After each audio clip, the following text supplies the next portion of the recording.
Mughals were a refined ruling family with a well-developed aesthetic sense that was reflected in all walks of life. The Mughals lived well, played well, and ate well, enjoying every minute of their existence. Cuisine was their favorite area of activity and they gave it a good deal of attention and they encouraged experimenting with new combinations of dishes that gained wide currency in the country. The result of their interest was that Mughal cooking was widely known as potpourri of aroma, colors, new experiments, and rigid table manners. Unlike European monarchies, Mughal emperor usually dined in the privacy of residential quarters known as zenana with their consorts and family members and avoided dining in state watches and served by their courtiers.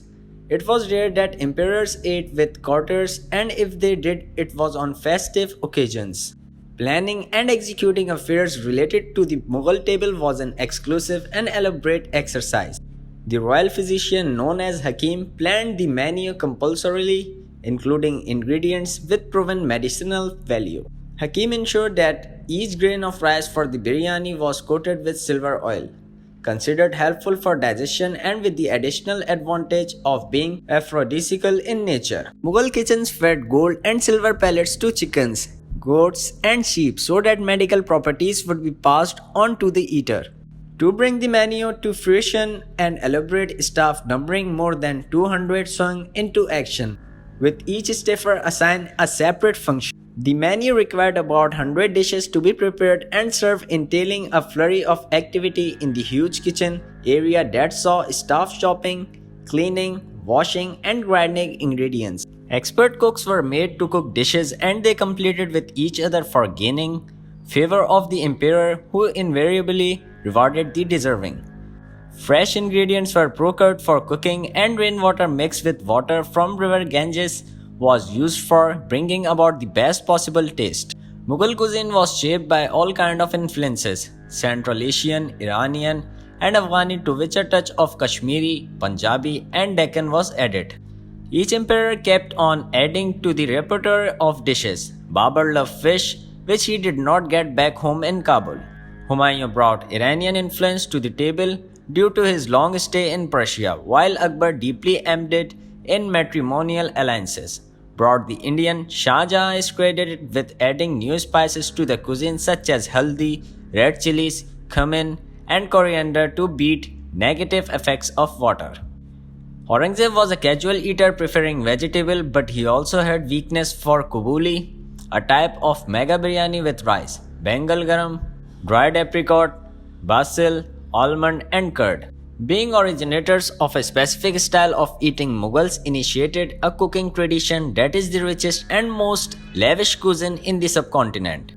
Mughal kitchen excelled in cooking a wide variety of lamb dishes prepared with cream, luscious fruits, and almonds served with rich rice dishes called pulaus.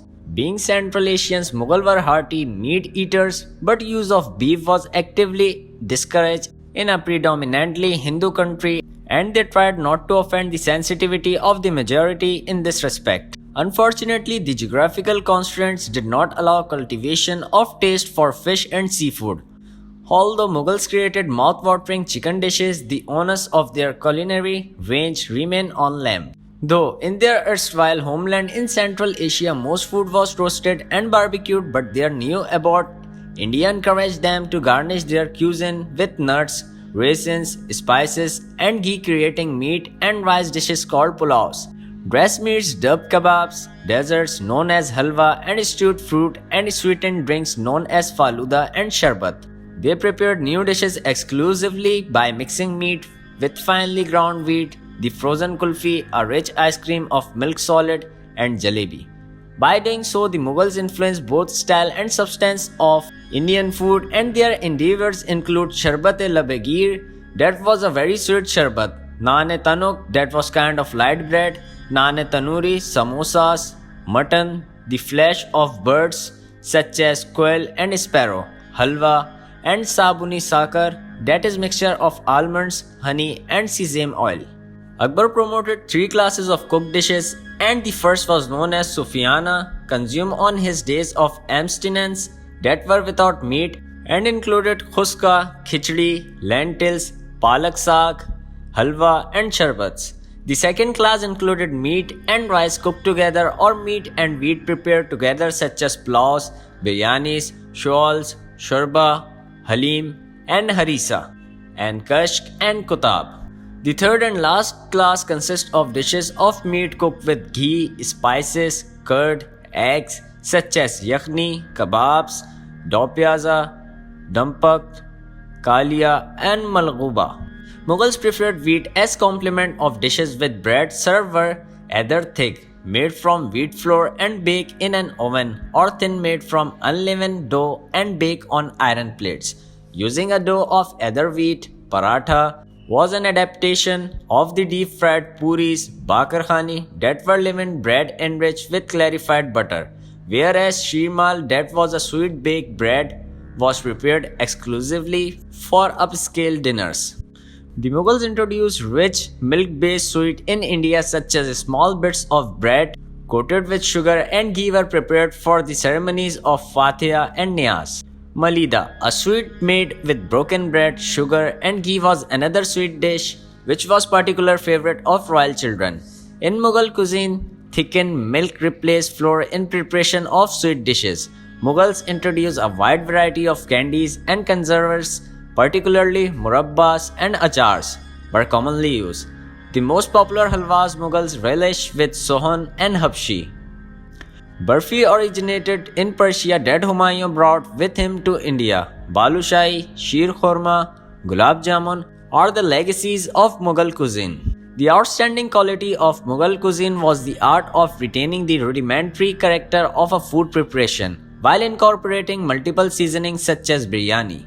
Two incompatible ingredients, rice and lamb, were not only marinated but also mixed with spices, curds, saffron, and aromatic mixture of spices and garnished with silver lining.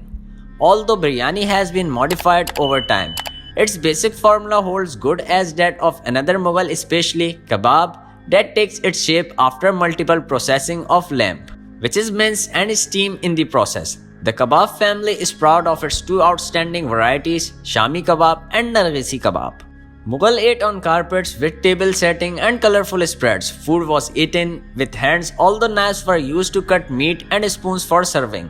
Before eating, the emperor would reserve a stipulated part of food for mendicants, and the unconsumed food was distributed amongst the needy. After the meal, it was customary to serve bitter leaf to refresh the plate and the aid digestion. If you really love the video, then like, share and subscribe to our YouTube channel.